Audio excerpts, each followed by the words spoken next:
the phone. Hey, first of all, Stop it, Hollywood. You're big I like wrong. underdogs. Oh, I'm And at sorry. first, the United States was basically freedom of press, right? Yes.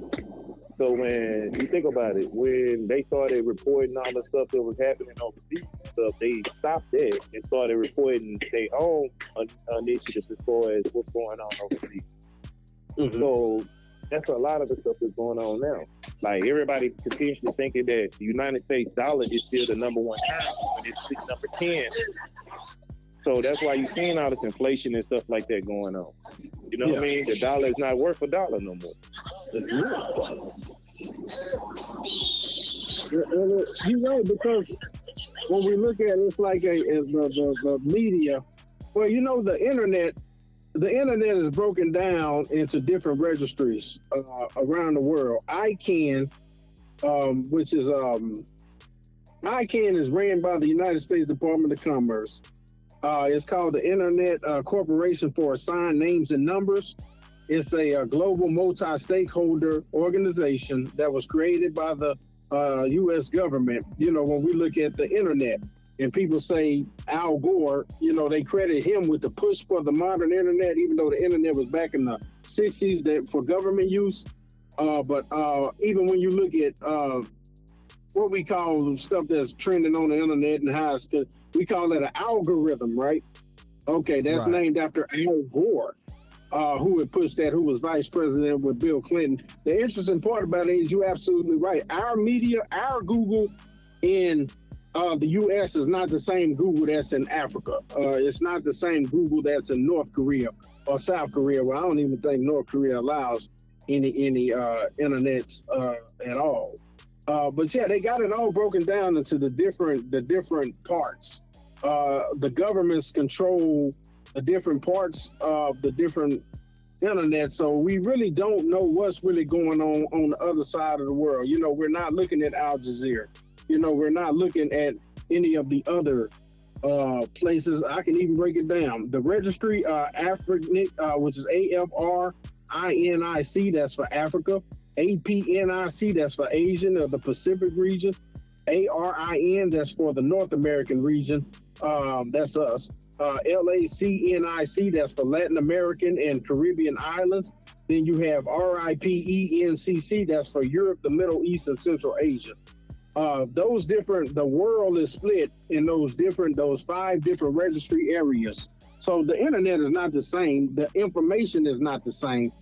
Most of the information comes from one of the News Corps, Rupert Murdoch and his group.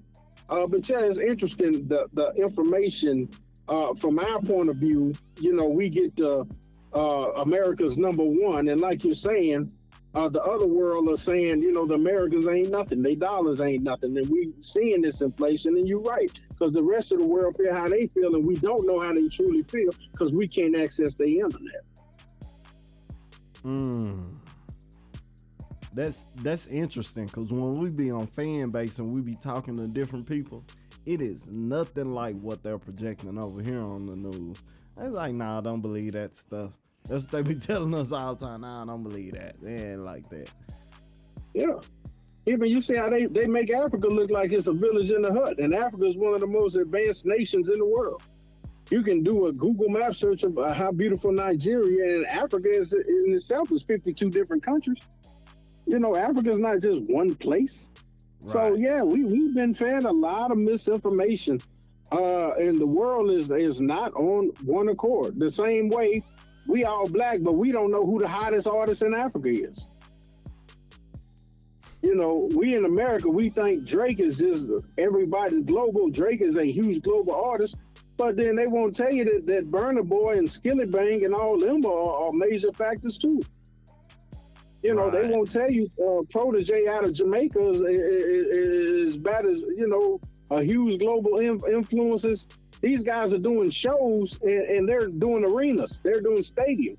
But then they come to America and they may do a small club in Denver or something. You know, so to be honest, us in America, when we even think about slavery, well, they say it's about estimated maybe 40 million of us sun people. When I say sun people, we can go out in the sun and it won't affect our skin too much. But it's 40 million of us estimated in America by the census data, but it's billions of us worldwide. Everybody didn't get captured in slavery. We are technically the house Negroes of the world, being here in America. Because everything that we do is controlled. Everything, even our culture. We don't even own BET. That's by the Redstone family. And National Amusement Corporation. We don't even own our own entertainment. All of our celebrities are all signed to corporations. So yeah, we are the house Negroes of the world. And we don't even know who our own people are in Africa. We don't know who our people are in Jamaicans in the islands. We don't know our Dominican. We don't even respect Haiti, our Haitian brothers and sisters, and they fought and won their independence. So yeah, man, we definitely behind. But stuff like this is good because it brings awareness.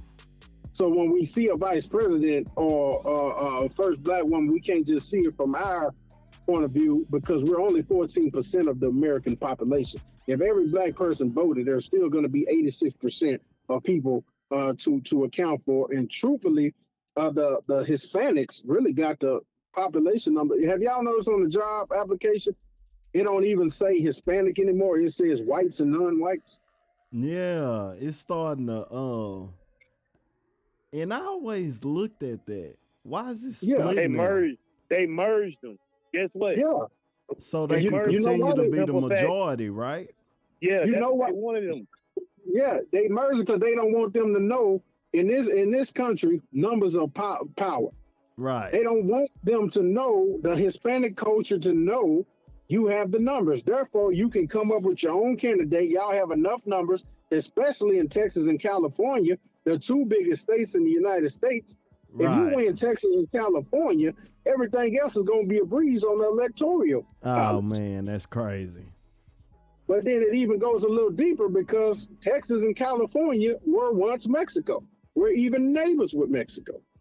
Santa Anna, who was the general of Mexico, he never got beat in battle, fellas.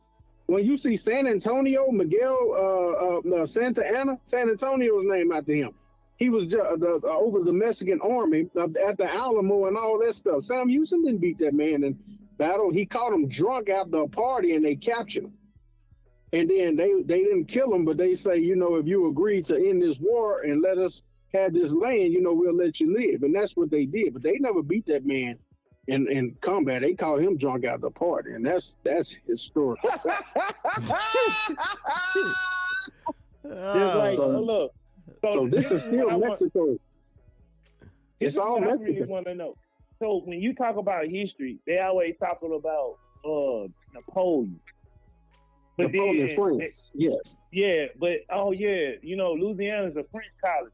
Now that's remind you, if they got over 20,000 tribes in the mouth of Louisiana, and they sit here and stated in the history books, which they probably removed out, that before they even get up the mouth of the Gulf of Mexico, they had over 1,000 arrows being shot at them. Facts. They couldn't even see where it came. So the movie 300, that's not based off of a situation that they just made up. No, that's based off of what happened at the mouth of the Gulf of Mexico after he asked the melanin people in the boat, is it land to the west? On the phone. Hey, first of all, stop it, Hollywood. You're big wrong.